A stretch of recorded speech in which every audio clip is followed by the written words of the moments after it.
Assalamualaikum warahmatullahi wabarakatuh. Innal hamdalillah nahmaduhu wa nasta'inuhu wa nastaghfiruh wa na'udzu billahi min syururi anfusina wa min sayyiati a'malina may yahdihillahu fala mudhillalah wa may yudlil fala hadiyalah. Asyhadu an la ilaha illallah wahdahu la syarikalah wa asyhadu anna Muhammadan abduhu wa rasuluh. Allahumma salli ala Muhammad wa ala ali Muhammad kama sallaita ala Ibrahim wa ala ali Ibrahim innaka Hamidum Majid. Allahumma barik ala Muhammad wa ala ali Muhammad kama barakta ala Ibrahim wa ala ali Ibrahim innaka Hamidum Majid. Ikhwanu fiddin, ibu-ibu, bapak, saudara-saudara jamaah salat maghrib dan salat isya insyaallah Masjid Al-Furqan rahimakumullah. Alhamdulillah, mari sama-sama kita bersyukur kepada Allah. Walillahilham, segala puji hanya senantiasa milik Allah Subhanahu wa taala. Salawat serta salam kita tujukan kepada Nabi dan kepada Rasul kita Nabi Muhammad sallallahu alaihi wasallam. Baik Bapak Ibu rahimakumullah. Kalau pada kesempatan yang bulan yang lalu kalau tidak salah kita sudah menyinggung hal-hal yang berkaitan dengan keutamaan rumah dari rumah-rumah Allah dan adab-adab besar ketika kita berada di dalam masjid atau di dalam rumah dari rumah-rumah Allah Subhanahu wa taala. Yang pertama kita tahu bahwasanya ulama itu bersepakat yang dinamakan dengan masjid atau rumah Allah atau masjid adalah al-ardu al-muwaqqaf, uqimatu khutbatul jum'ah wa salatil mafruḍah. Ulama bersepakat di poin bahwasanya yang namanya masjid adalah satu tempat yang sudah diwakafkan untuk beribadah kepada Allah. Di dalamnya terjadi khutbah Jumat dan di dalamnya terjadi salat yang 5 waktu. Di poin ini ulama sepakat. Satu tempat yang sudah diwakafkan, terjadi di dalamnya khutbah Jumat dan terjadi di dalamnya salat yang 5 waktu. Maka ketika 3 syarat ini yang itu dikatakan masjid tidak ada pada satu tempat, terjadilah perbedaan pendapat. Ketika ada satu tempat terjadi khutbah Jumat, terjadi sholat yang 5 waktu, tapi tempat tersebut tempat yang belum diwakafkan, maka apakah dia dikatakan masjid? Wallahualam, jumhur ulama menyebutkan belum. Karena boleh jadi tempat tersebut bisa dialihfungsikan pada tempat-tempat yang lain. Karena kalau kita bicara bahasa wakaf di satu tujuan yang sudah disepakati, maka tidak boleh dialihfungsikan pada hal yang lain. Ada satu tempat, taruhlah mohon maaf perkantoran misalnya. Kemudian dia bikin satu ruangan yang dia sekat. Kemudian terjadi di dalamnya khutbah Jumat. Terjadi di dalamnya sholat yang 5 waktu. Tapi tempat atau ruangan yang disekat tadi bukan tempat yang diwakafkan. Maka apakah itu masjid? Jumhur ulama menyebutkan belum. Khutbah Jumat apakah sah? Sah. Jumatannya apakah sah? Sah. Tapi untuk dikatakan itu masjid, maka belum kata para ulama. Karena tidaklah masjid kecuali itu tempat sudah diwakafkan. Harus diwakafkan. Atau misalnya ada satu tempat yang sudah diwakafkan, kemudian terjadi sholat yang 5 waktu. Tapi tidak terjadi khutbah Jumat. Musola, langgar, surau mungkin, sebagian orang menyebut. Nah, apakah itu dikatakan masjid? Wallahualam, zahirnya ketika kita melihat 3 persyaratan ini, dia belum dikatakan masjid yang di dalamnya ada banyak sekali adab dan sunnah-sunnah yang terjadi. Makanya sampai hari ini pun ulama berbeda pendapat kalau kita masuk musola. Apakah kita melaksanakan salat sunat tahiyatul atau tidak? Kita masuk musola, masuk langgar. Kemudian kita ingin melaksanakan salat sunnah 2 rakaat. Apakah niatnya tahiyatul atau tidak? Wallahualam. Karena yang masuk musola, yang hendak sholat sunat tahiyatul, dia pun ragu, ini tahiyatul apalah? tahiyatul masjid sidin tahu ini musola, tahiyatul musola kada dikenal di dalam hadis Rasul. Sehingga solusi yang ditawarkan oleh para ulama, dia niat sholat sunnah mutlak selesai, atau dia niat sholat sunnah antara adzan dan iqamah, atau dia niat sholat sunnah wudhu. Dua keadaan yang diperselisihkan oleh para ulama apakah ada tahiyatul masjid atau tidak. Pertama adalah ketika kita masuk musola. Yang kedua ketika kita masuk ke dalam Masjidil Haram. Karena tidaklah Nabi SAW memasuki Masjidil Haram kecuali amalan pertama yang dikerjakan Nabi adalah tawaf.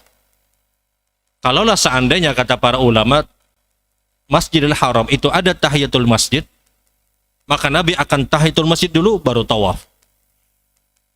Semua hadis yang menceritakan Nabi masuk Masjidil Haram, maka amalan pertama yang dikerjakan Nabi adalah tawaf. Sehingga dari perbuatan tadi, ada sebahagian ulama yang mengambil satu kesimpulan, di dalam Masjidil Haram tidak ada tahiyatul masjid. Kenapa? Kalaulah seandainya ada tahiyatul masjid, maka Nabi akan tahiyatul masjid kemudian baru tawaf. Tapi faktanya atau data menyebutkan bahwasanya Nabi masuk Masjidil Haram, amalan pertama yang dikerjakan Nabi itu tawaf. Sehingga itu dipahami oleh sebahagian orang, tawaf itu pengganti tahiyatul masjid di dalam Masjidil Haram. Keadaan yang kedua yang diperdebatkan oleh para ulama adalah apakah ada tahiyatul masjid atau tidak ketika kita masuk ke dalam musola. Maka ini diperselisihkan oleh para ulama. Sehingga solusi di dalam masalah ini adalah dia kerjakan niat salat sunnah mutlak. Dia kerjakan niat salat sunnah antara adzan dan iqamah ketika masuk musola misalnya. Dia niat misalnya salat sunnah wudu. Maka ini menyelesaikan masalah dibanding ketika dia masuk ke dalam musola kemudian terjadi syukuk dan taraddudu fil niyah. Terjadi keraguan-raguan di dalam niat, ini niatnya apa? Terlepas ada sebahagian ulama yang mengambil pendapat ada salat sunnah tahiyatul di musola, ya ahlan wa sahlan dengan pendapat tersebut. Akan tetapi di poin ini diperdebatkan karena ulama bersepakat masjid adalah satu tempat yang diwakafkan, terjadi di dalamnya khutbah Jumat dan terjadi di dalamnya salat yang 5 waktu. Di zaman Nabi, di masa hidupnya Rasulullah SAW, Nabi setiap membangun rumah Allah maka di dalamnya pasti terjadi khutbah Jumat. Kuba, ini masjid pertama yang dibangun Nabi SAW. Bukankah di Kuba terjadi khutbah Jumat? Nabawi misalnya, masjid yang disandarkan kepada Nabi sehingga dinamakan dengan istilah Masjid Nabawi, masjidnya Nabi. Jelas terjadi di dalamnya khutbah Jumat. Masjid Kiblatain, yang terjadi 2 kali kiblat di sana. Ini pun terjadi khutbah Jumat. Masjid Al-Jumu'ah, bahkan dikenal dengan istilah Masjid Al-Jum'ah, masjid pertama yang terjadinya khutbah Jumat, yang ketika itu hanya dihadiri 12 orang sahabat. Pada saat Nabi berkhutbah di tempat tersebut, ini Jumatan pertama yang dilakukan Rasulullah SAW. Ketika Nabi berkhutbah pada hari itu, pada hari Jumat, di masjid tersebut, asalnya dihadiri oleh sedemikian banyak para sahabat. Tapi ketika itu sahabat ini tidak memahami, mereka belum diberikan ilmu, tidak mengetahui secara hukum bahwasanya mendengarkan khutbah itu hukumnya wajib. Maka pada saat terjadi keramaian di luar dari masjid, sebahagian sahabat kemudian keluar. Sementara Nabi sedang berkhutbah. Dan tersisa itu hanya 12 orang sahabat. Makanya ketika Allah berfirman di dalam surah Al-Jumu'ah, wa tarakuka qa'imah. Mereka semua keluar. Para sahabat ketika itu keluar dan meninggalkan engkau wahai Muhammad dalam kondisi berdiri berkhutbah pada hari Jumat. Dan ketika itu hanya dihadiri 12 orang sahabat. Dan ini dalil kata para ulama ketika ada Jumatan kemudian hanya dihadiri oleh 10 orang atau 5 orang atau berapapun, secara hukum Jumatannya sah. Tidak mutlak harus 40 sebagaimana pendapat Syafi'iyah. Tidak mutlak. Nah yang ulun maksud adalah tidaklah di zaman Nabi SAW satu bangunan diwakafkan kemudian diniatkan untuk beribadah, kecuali di dalamnya terjadi khutbah Jumat dan sholat yang 5 waktu. Masalahnya terjadi di zaman kita hari ini. Satu tempat diwakafkan, kemudian terjadi sholat yang 5 waktu, tapi tidak terjadi khutbah Jumat, sehingga terjadilah khilaf. Apakah ada tahiyatul atau tidak? Di zaman Rasul sekali lagi, tidaklah satu tempat yang sudah diwakafkan, kemudian terjadi sholat yang 5 waktu, maka di dalamnya terjadi khutbah Jumat. Itu di zaman Rasul. Masjid Al-Ghamamah, yang dikenal oleh sebahagian orang hari ini Al-Ghamamah, itu bukan masjid di zaman Nabi SAW. Itu satu tempat yang Nabi ketika itu pernah berdoa meminta kepada Allah, kemudian melaksanakan sholat istisqa, minta hujan, kemudian berkumpullah awan, sehingga dikenal dengan istilah ghamam, berkumpulnya awan, kemudian terjadilah hujan di tempat tersebut. Masjid Al-Ghamamah yang hari ini dikenal di Madinah, yang dekat Nabawi itu bukan masjid di zaman Rasul. Itu tanah lapang yang Nabi ketika itu pernah berkhutbah untuk meminta hujan. Kemudian di tempat tersebut pun juga Nabi berkhutbah pada hari raya Idul Fitri dan Idul Adha. Masjid Abu Bakar, Masjid Umar, Masjid Utsman, Masjid Ali. Itu hanya penisbatan nama, tapi bukan masjid di zaman para sahabat. Masjid Abu Bakar yang hari ini kita dengar misalnya yang ada di Madinah, itu bukan masjid di zaman Abu Bakar As-Siddiq. Tapi itu tanah lapang yang ketika itu Abu Bakar berkhutbah untuk melaksanakan sholat hari raya. Begitupun juga Masjid Umar, Masjid Utsman, Masjid Ali. Umar atau Utsman berkhutbah di tempat tersebut untuk melaksanakan hari raya Idul Fitri dan Idul Adha. Begitupun juga Ali. Tapi di zaman hari dibangun satu bangunan yang seakan-akan ini masjid. Tapi di zaman sahabat itu bukan masjid. Itu hanya tanah lapang. Poinnya adalah di zaman Nabi SAW ketika dibangun masjid, maka terjadi di dalamnya khutbah Jumat. Nah, tinggal ulama kemudian akhirnya berbeda pendapat berkaitan dengan musola di zaman kita hari ini. Apakah ada tahiyatul atau tidak? Sebagian ulama yang menyebutkan tidak ada tahiyatul berdalil bahwasanya belum mencukupi syarat dikatakan masjid. Sebagian ulama menyebutkan ada tahiyatul, mereka berdalil dengan dalil keumuman sabda Nabi SAW, ju'ila lil ardu masjidah wa tahura, dijadikan bumi ini tempat untuk sujud. Maka sebagian orang kemudian memahami, oh ini juga tempat sujud. Masjid yang dibangun di zaman Rasul atau yang dibangun sebelum zaman Nabi SAW, kita tahu masjid yang ada sampai hari ini, di zaman kita hari ini, hanya ada 4 masjid yang punya keutamaan yang tidak dimiliki oleh masjid yang lain. Sisanya itu sama. Pian sholat di mana aja, ketika itu masjid, secara hukum, fadilah dan keutamanya sama kecuali hanya 4 masjid. Yang pertama jelas Masjidil Haram, yang orang dilipat gandakan sampai 100.000 kali lipat. Yang kedua adalah Masjid Nabawi, yang itu dilipat gandakan sampai 1.000 kali lipat. Yang kedua adalah Masjid Aqsa, yang orang dilipat gandakan ketika sholat di area Al-Aqsa, itu dilipat gandakan sampai 100 kali lipat. Yang keempat adalah Kuba, yang orang berwudu dari tempat tinggalnya, kemudian dia sholat 2 rakaat, maka dicatatkan pahala umroh yang sempurna. Hanya 4 masjid ini yang punya keistimewaan, yang lainnya itu sama. Pian hendak sholat di mana aja, itu sama hukumnya. Sama fadilahnya, sama keutamanya, kecuali 4 masjid tadi. Masjidil Haram, kemudian Masjid Nabawi, kemudian Masjid Aqsa, kemudian Kuba. Ini 4 masjid yang punya keistimewaan yang tidak dimiliki oleh masjid yang lain. Kenapa 4 masjid ini punya keistimewaan? Alasannya kata para ulama, karena 4 masjid inilah 4 masjid yang langsung dibangun oleh tangan para rasul. Masjidil Haram dibangun oleh seorang Ibrahim alaihissalam. Nabawi dibangun oleh Nabi Muhammad sallallahu alaihi wasallam. Kuba dibangun oleh Rasul sallallahu alaihi wasallam.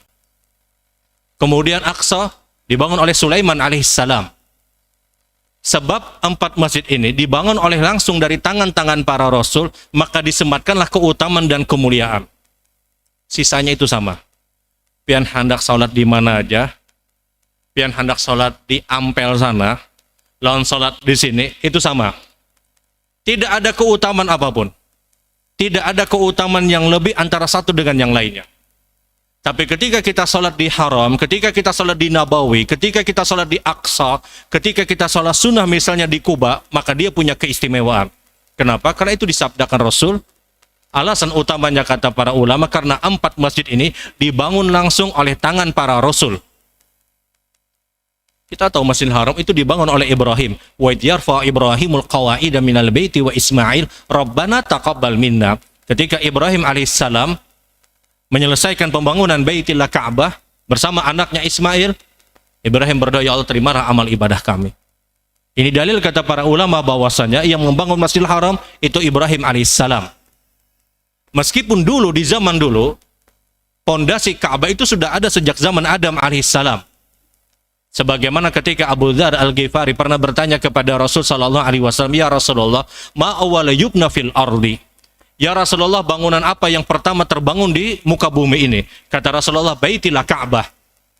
Bangunan yang pertama terbangun di bumi ini, kata Rasulullah, adalah Baitillah Ka'bah. Ketika itu pondasi di zaman Adam itu sudah ada. Tapi Ibrahim meninggikan bangunan Baitillah Ka'bah. 4 masjid ini dibangun oleh tangan para Rasul sehingga dia punya keistimewaan. Nah, ikhwanu fillah rahimakumullah. Ketika kita bicara masjid, maka jelas dia punya keutamaan yang sangat banyak. Sampai Nabi SAW menyebutkan, ahabul biladi ilallahi masajiduha.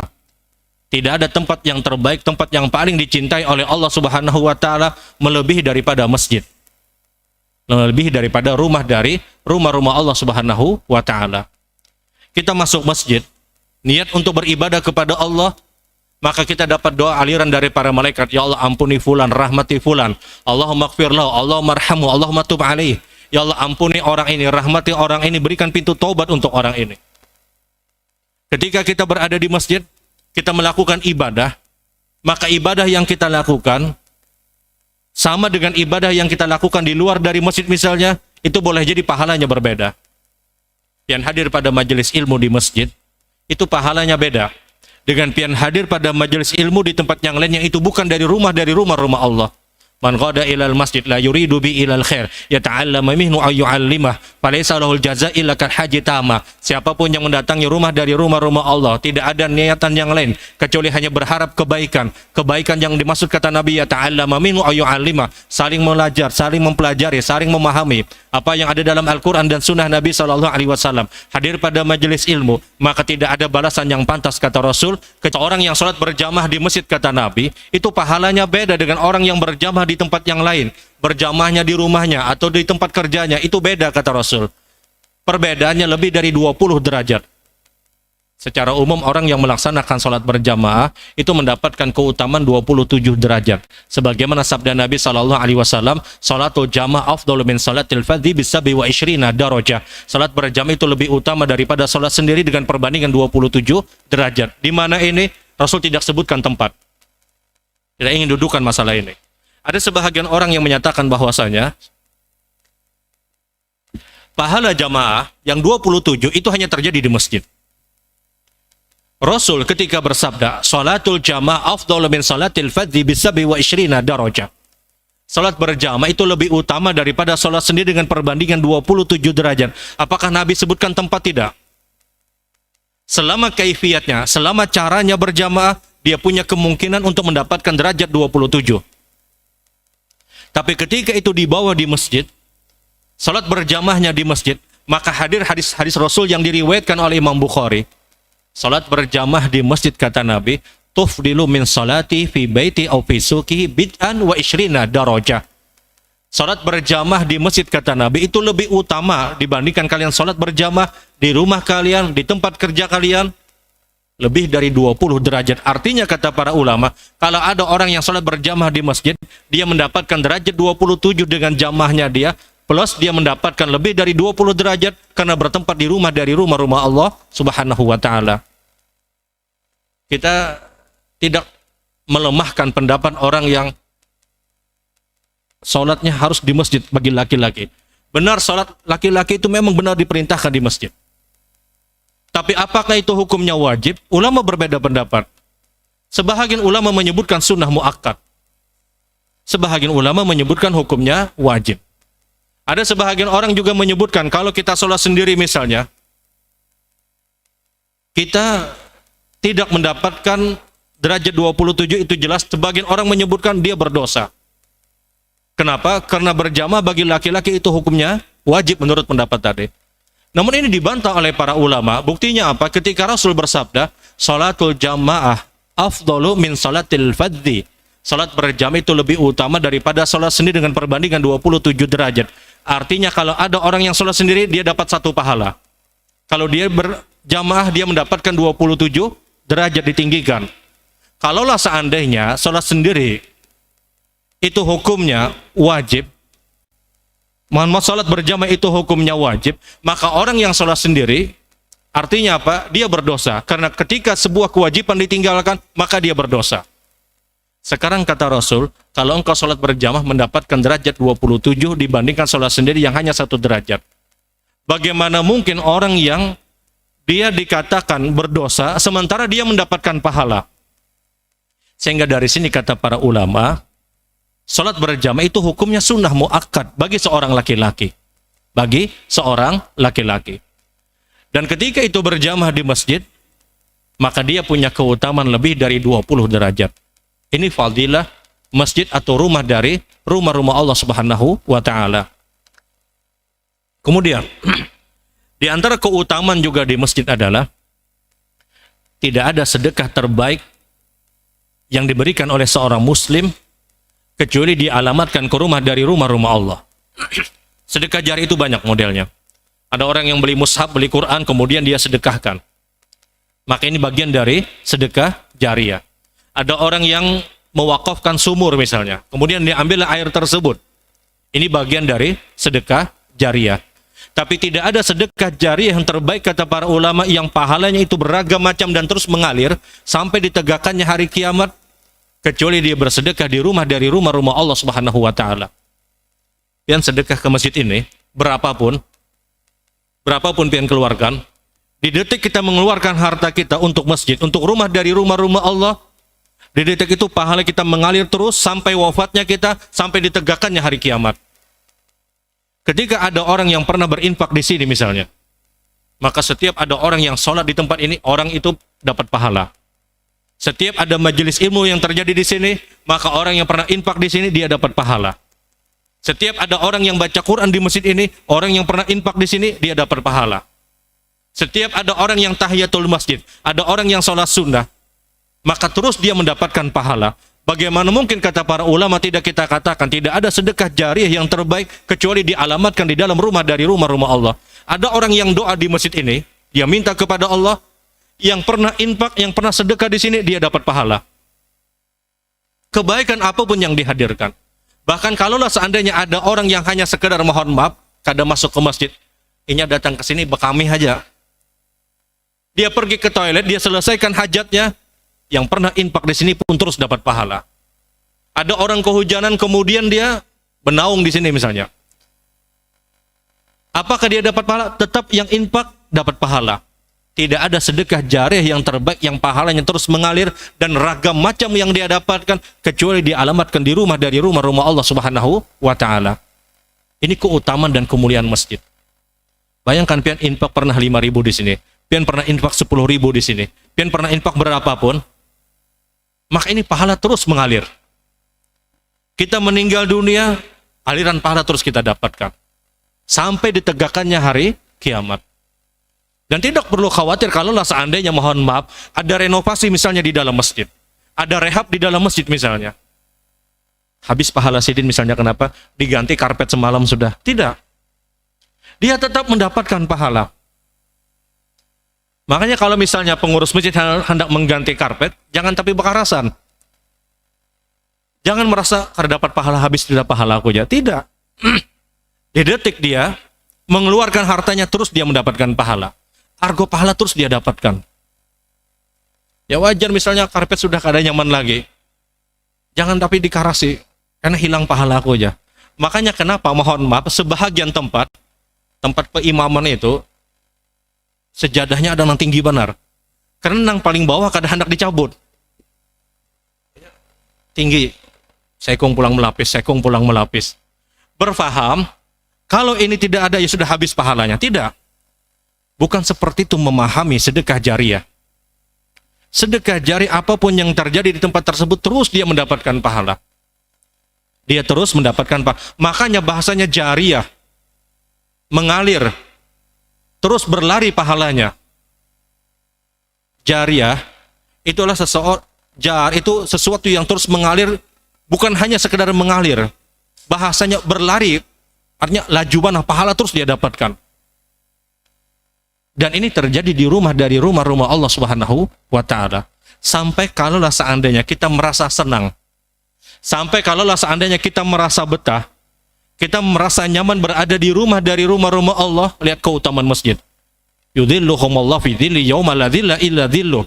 Dia mendapatkan perlindungan di hari kiamat yang tidak ada perlindungan kecuali perlindungan yang hanya diberikan oleh Allah Subhanahu wa taala. Di antaranya apa? Rajulun qalbuhu mu'allaqun bil masajid. Orang yang merasa nyaman berada di masjid, berada di rumah dari rumah-rumah Allah Subhanahu wa taala. Bagaimana tidak kita katakan ini tempat terbaik? Kita merasa nyaman aja, merasa senang saja di masjid. Itu menjadikan kita dilindungi oleh Allah yang tidak ada perlindungan kecuali perlindungan yang hanya diberikan oleh Allah Subhanahu wa taala.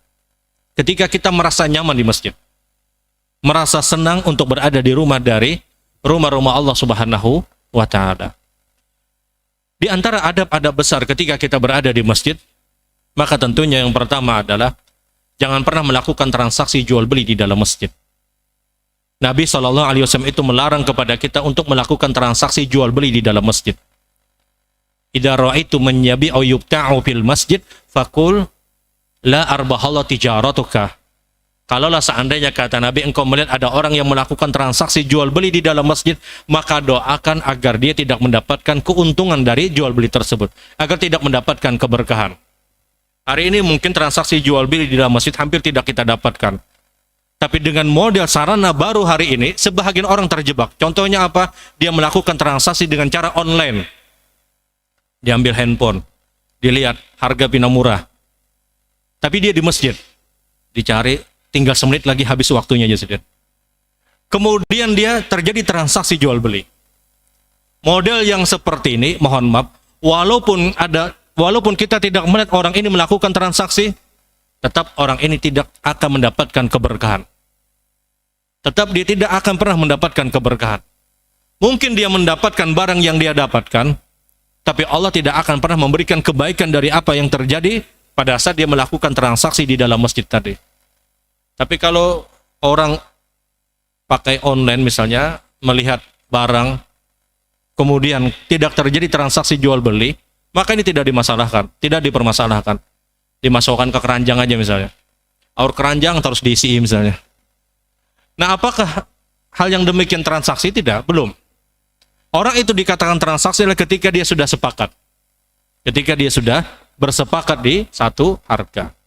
Kemudian larangan selanjutnya ketika kita berada di dalam masjid juga kata Nabi SAW, wa idza ra'aitum man yanshidi dhalah faqulu la raddallahu alaika. Kalaulah seandainya kalian melihat ada orang yang mencari barang hilang di masjid. Ada orang mencari barang hilang di masjid. Maka doakan dia agar dia tidak mendapatkan barangnya. Didoakan agar dia tidak mendapatkan barangnya. Apa maksudnya? Maksudnya adalah, kalau ada orang yang masuk ke dalam masjid, kemudian dia bikin pengumuman, siapa yang melihat jam tangan ulun, jar, maka tolong kembalikan non ulun. Dia yang bikin pengumuman, dia merasa kehilangan, kemudian dia umumkan. Maka ini yang terlarang. Tapi kalau pengurus masjid, jamaah masjid menemukan barang, kemudian diumumkan di tengah-tengah jamaah, apakah boleh? Boleh. Ini berbeda. Ada orang mendapatkan barang berharga, kemudian diumumkan. Apakah boleh? Boleh. Karena ketika itu dia mengumumkan barang yang hilang, bukan mencari barang yang hilang. Tapi kalau ada orang yang masuk masjid, tahu-tahu dia bikin pengumuman, siapa yang melihat jam tangan ulun, maka modelnya nangka ini jasiden, maka tolong kembalikan ke ulun. Maka ini yang terlarang oleh Rasul Shallallahu Alaihi Wasallam. Satu hari ada seseorang yang dia tidak tahu ini adab di dalam masjid, kemudian dia berdiri di tengah-tengah para sahabat, kemudian dia katakan, siapa yang melihat keledai saya, tunggangan saya, maka tolong kembalikan kepada saya. Maka kata Rasul sallallahu alaihi wasallam, model yang seperti ini la raddallahu alaik. Semoga engkau tidak mendapatkan apa yang engkau cari, kata Rasul sallallahu alaihi wasallam. Tapi kalau pian mengumumkan, maka ini berbeda hukumnya. Tapi kalau pengumuman, ya lihat kondisinya, keadaannya kayak apa. Orang misalnya sudah selesai zikir, orang sudah selesai doa misalnya, ya silahkan pengumuman. Tapi kalau misalnya ada orang yang sedang beribadah, maka kita pun juga harus menghitung dan lihat mayoritasnya kayak apa. Lihat mayoritas jamaahnya seperti apa. Kalau seandainya mereka sudah melakukan ibadah, ya silahkan untuk pengumuman. Tapi kalau seandainya kita yang mengumumkan barang kita yang hilang, maka ini terlarang oleh Rasul Sallallahu Alaihi Wasallam. Kemudian juga di antara hal yang juga pernah diingatkan oleh Nabi Sallallahu Alaihi Wasallam, dan ini sudah kita bahas, Nabi ingatkan kepada kita untuk apa? Untuk tidak kapling tempat. Wala yuwaltinna ahadukum fil masjid, kata Nabi. Jangan pernah engkau kapling tempat di dalam masjid. Kapling tempat yang dimaksud adalah sejadahnya ada, orangnya ada. Dihubunginya kawannya, karena amparakan sejadah aku lah ya. Berdahulu sejadahnya yang keluar. Maka ini menghalangi orang untuk apa? Untuk berada di tempat tersebut. Dia kapling tempat, sementara dia belum berhadir. Nah, berbeda hukumnya, dia sudah datang di tempat tersebut, kemudian dia taruh sejadah misalnya. Dan dia punya hajat, dia punya keperluan, kemudian dia keluar. Kemudian dia masuk ke tempat semula, apakah boleh? Boleh. Karena memang dari awal dia mendapatkan tempat tersebut. Ada orang dia datang ke masjid, kemudian dia taruh sejadahnya. Kemudian dia berbuka puasa di luar misalnya. Berbuka puasa dia di luar, setelah dia berbuka puasa kemudian dia balik lagi, apakah boleh? Boleh. Berbeda hukumnya kalau seandainya orang yang belum datang, tahu-tahu sudah ada yang memberikan tempat untuk orang tersebut. Maka ini tidak diinginkan oleh Nabi Shallallahu Alaihi Wasallam, kecuali kondisi dan keadaan yang mau tidak mau orang tersebut harus di tempat tersebut. Seperti misalnya sebagian saudara-saudara kita, yang mau tidak mau mereka harus sholat misalnya di atas kursi, ya sudah, ini berbeda. Kita berikan tempat misalnya. Atau orang-orang yang di belakang imam yang orangnya itu saja. Sebagaimana sabda Nabi Shallallahu Alaihi Wasallam, saya tidak menginginkan orang yang di belakang saya, kata Rasul, kecuali mereka lah orang-orang yang sudah dewasa dan orang-orang yang mengerti bagaimana cara untuk menjadi imam. 1-2 orang di belakang imam itu aja orangnya, apakah boleh? Boleh. Karena dia punya tugas khusus. Muadzin misalnya tempatnya di situ-situ aja, apakah boleh? Boleh. Petugas misalnya tempatnya harus di situ aja, apakah boleh? Boleh. Kenapa? Dia punya hajat. Tapi kalau kita jamaah biasa, maka idealnya kita tidak kapling tempat di satu tempat. Karena ini dilarang oleh Rasul Sallallahu Alaihi Wasallam. Kemudian di antara perkara yang juga terlarang ketika kita berada di masjid, di rumah dari rumah-rumah Allah Subhanahu Wa Taala adalah kita tidak ideal untuk apa? Untuk keluar dari masjid, kecuali kita ada hajat dan ada keperluan. Kita sudah masuk ke dalam masjid. Tahu-tahu kita keluar tanpa ada hajat, tanpa ada keperluan. Maka ini ditegur oleh Nabi Shallallahu Alaihi Wasallam, kata Rasul, faqad asa Abul Qasim. Siapapun yang sudah masuk ke dalam masjid, yang dia niat untuk beribadah, kemudian dia keluar dari masjid tersebut, kata Rasulullah, tanpa ada hajat, tanpa ada keperluan apapun, maka orang ini telah bermaksiat kepada Rasul Shallallahu Alaihi Wasallam. Ada orang masuk masjid, dilihat masjidnya akan tetapi berasih ya Sidin. Keluar dia dari masjid tersebut. Dia keluar dari masjid tersebut dengan alasan masjidnya akan tetapi bersih. Maka orang yang seperti ini yang kata Rasul faqad asa Abul Qasim, orang tersebut telah bermaksiat kepada Rasul Shallallahu Alaihi Wasallam. Kita sudah masuk masjid. Kemudian kita ingin sholat. Tahu-tahu kita dapatkan, nah beda nih lain masjid kita nih Jarsiden. Lain masjid kita. Kenapa? Mimbarnya beda nih sudah Jarsiden. Sudah, kada nyaman sudah, mimbarnya beda. Akhirnya apa? Keluar orang ini disebabkan karena mimbarnya yang berbeda. Ini yang kata Rasul faqad asa Abul Qasim. Orang ini telah bermaksiat kepada Rasul Shallallahu Alaihi Wasallam. Masuk masjid kemudian tahu-tahu tempatnya dianggap kotor, kada nyaman, kada bersih, kipas anginnya kada danang jalan misalnya, keluar aja sudah Jarsiden, cari masjid yang nyaman. Orang yang seperti ini yang ditegur Rasul Shallallahu Alaihi Wasallam itu biasanya, mohon maaf, kalau kita bersafar. Kita masuk masjid tadi misalnya. Kalau alasannya kotor, alasannya tidak bersih, alasannya mungkin tidak nyaman dirasa oleh sebahagian orang, maka ketahuilah Nabawi di zaman Rasul jauh lebih sederhana daripada musola atau masjid di zaman kita hari ini. Nabawi di zaman Rasul tidak ada karpet. Nabawi di zaman Rasul tidak ada keramik. Nabawi di zaman Nabi ketika ada orang sujud, maka pasir itu menempel di dahi-dahi para sahabat. Bukankah atap Nabawi di zaman itu hanya pelepah kurma? Tidak ada musola, tidak ada masjid yang jauh lebih sederhana daripada Nabawi di zaman Nabi SAW. Ketika Nabawi dengan keadaan yang sangat sederhana seperti itu, ada yang masuk, kemudian dia keluar tanpa ada hajat, dikatakan Rasul faqad asa Abul Qasim. Orang ini telah bermaksiat kepada Rasul SAW. Kita kalau sudah masuk masjid, sudah masuk musola, ketahuilah ketika itu kita sudah memasuki rumah Allah Subhanahu wa Ta'ala. Kita bertamu ke rumah orang. Dilihat rumahnya nggak tapi nyaman, kursinya pindah kada baik ya sudah. Kemudian apa? Dia keluar dari tempat tersebut. Bagaimana perasaan orang yang punya rumah tadi?